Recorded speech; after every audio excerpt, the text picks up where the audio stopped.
to Bad Larry. What's up, everyone, and welcome back to the Bad Larry Kingdom. I'm your host, Bad Larry, and today we are continuing part 2 of 5 with Batman Legends of the Dark Knight. Issue number 2's cover continues the mask theme. Issue number 1 had the scary bat, Aztec looking tribal mask. In issue number 2, if you break that mask away, underneath it is the Batman. So continuing this theme, the mask theme connected with the Shaman series, I love it. Let's check this issue out. Back in 1989, no topic was off limits. Human sacrifice, self-offing. We saw that in issue number 1. Oh my goodness. So we're in some secret cave. These fools in the robes are chanting. They've got this poor fella spread eagle tied to some wood. He's getting freaking cooked.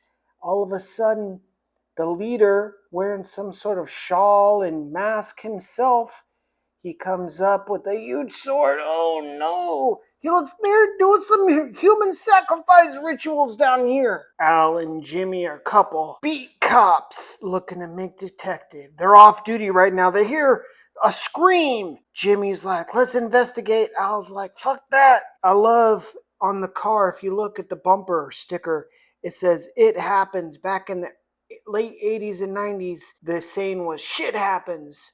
The SH is just clearly ripped off the bumper sticker, but I like those little clues.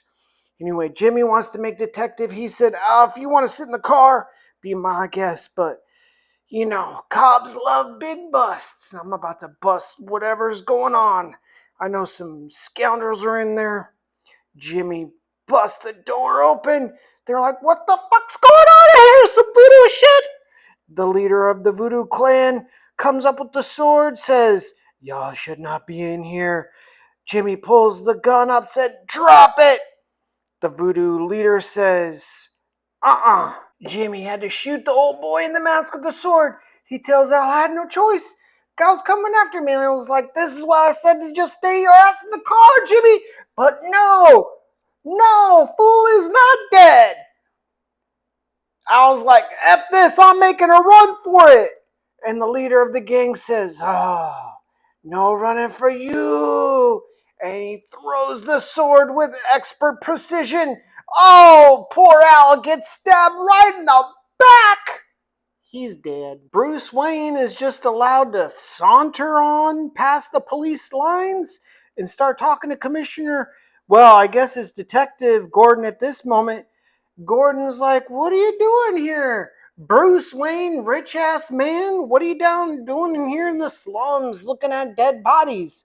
And Bruce is like, just looking at the diversity, checking out the city's diversity. If I'm Detective Gordon right now, I'm like, this freaking Bruce Wayne is hella weird, just asking all these questions. But anyway, Gordon tells Bruce the whole thing.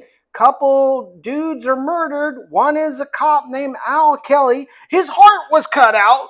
Not cool. And his partner Jimmy, he was found wandering the streets out of his mind, talking about Chubala. We went over Chubala last issue. The lady who was screaming Chubala when she saw Batman, she wound up offing herself with the knife, so it's not looking good for old Jimmy in the hospital. Bruce Wayne is like, oh, well, that's interesting. And Detective Gordon here actually does make a great prediction, saying if they don't get a hold of this drug problem, the Gotham City is going to be a war zone in 5 years, which is probably true. Old mate walking up is Pastor Reverend Tobias Micah, a once lowly pickpocket who did some time upstate, found Jesus, became a reverend, and is now trying to save the wretched souls of Gotham City. Tobias says that it's not the drugs that are the problem, it's an evil spirit in the city that's making people crazy, a demon possessing people. And Commissioner Gordon's like, yeah, maybe you're right. Either way, I gotta still do my job. I love how Alfred mocks Bruce Wayne. Sometimes I just cruise the city, savoring its diversity. Even he knows that that line was full of shit. Interesting. So it's been 6 months between issue number 1 and issue number 2 in this storyline. As Bruce Wayne tells Alfred that it was 6 months when that girl stabbed herself after she said Chubala.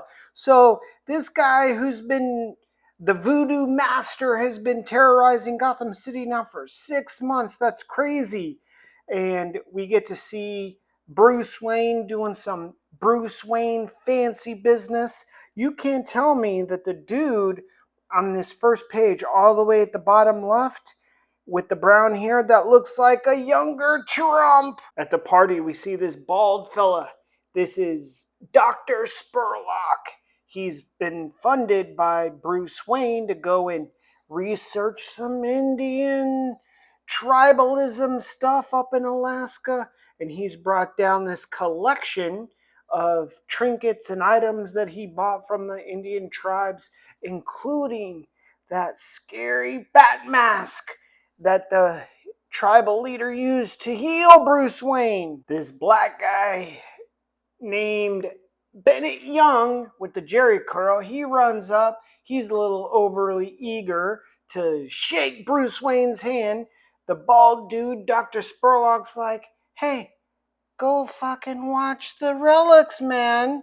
You're the one in charge of making sure no one steals them. He's like, all right, fine. And Bruce Wayne says, all right, everybody, peace. I got to bounce. The night is young, and I got this fine filly on my shoulder. It's time to hit the old you know what. See ya. Bruce Wayne drives this gal back to her apartment.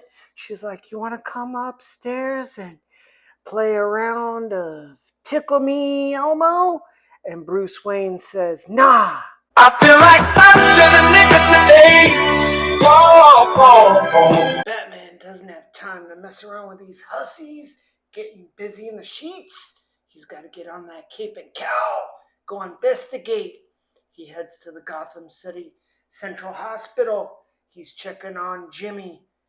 He's seeing if this guy's making any improvements, but this poor officer just keeps reciting Chubala, human sacrifice. His mind is crazy.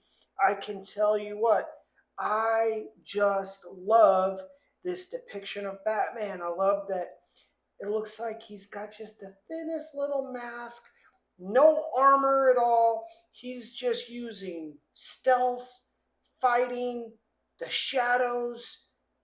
Awesome. Batman is stealthily climbing up the side of the building, a la Adam West style. And he pulls up on these three thug punks. I think it's interesting that the three evil characters, or the three thugs, there's always three. I think it's to tie into those three snakes from that first story of the Raven and the Bat. Batman's always taking on three thugs. Batman tells these idiots, y'all better run, turn yourselves in. And you could tell that these three thugs, they don't want to fight Batman, but they clearly are more afraid of not obeying orders and decide they're gonna take Batman on. Bad idea. I whip that ass till it's all shitty. Spank that ass like you only pre-fitted. Oh, I ain't crazy. I'm here to whoop ass. Whoop that ass. No time for love break. I'm the one who brings you pain in the night. Why are you running? Why are you running? Man, Batman got some strong ass gripping shoulders. He's holding this idiot up by his ponytail over the edge. Let's say this guy weighs 150, maybe 145. He's a little junky. He's got his clothes on, but still one-handed? That's tough. Batman leaves these three thugs tied up to a pole like Spider-Man. Well, I guess Spider-Man took that from Batman. But he also got some clues from one of the punks after searching their pockets. Batman took from those punks 8 grand in cash, which is a lot back in 1989, a big old bag of heroin, and an ID card, which he's most interested in. The ID card has the name Lucas Wilson on it. And the lady who killed herself in issue number 1, her name was Tina Wilson. So he's wondering if there's anything connecting those two. And then he starts working up some science in the lab. Now, this is a point where Alfred's like, look, man, you're up here in the regular manner in your bat costume. Look, people can see you from outside. We're going to have to find a better place for you to do all of your Batman stuff, not in the regular mansion. You know, they don't have the Bat Cave yet.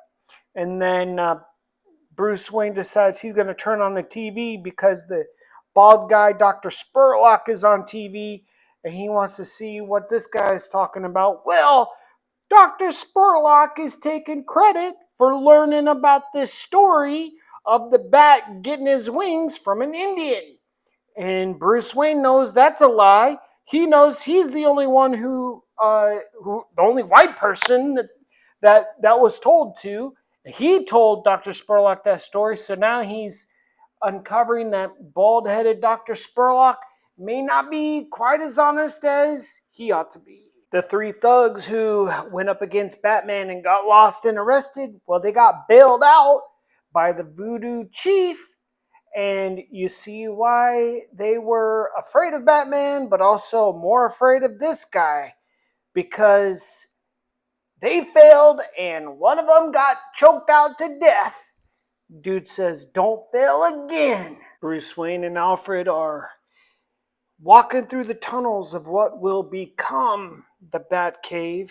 Alfred says, how'd you know about this place? And Bruce Wayne tells him that when he was 4, he fell into a hole and into these tunnels.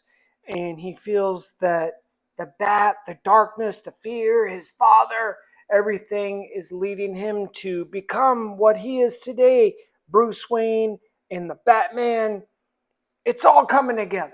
Back in issue number 1, Bruce Wayne refused to believe that the Shaman used any sort of mystical healing. He just believed in science. And here we have Alfred again restating that Bruce Wayne is the ever pragmatist, the realist, the rationalist.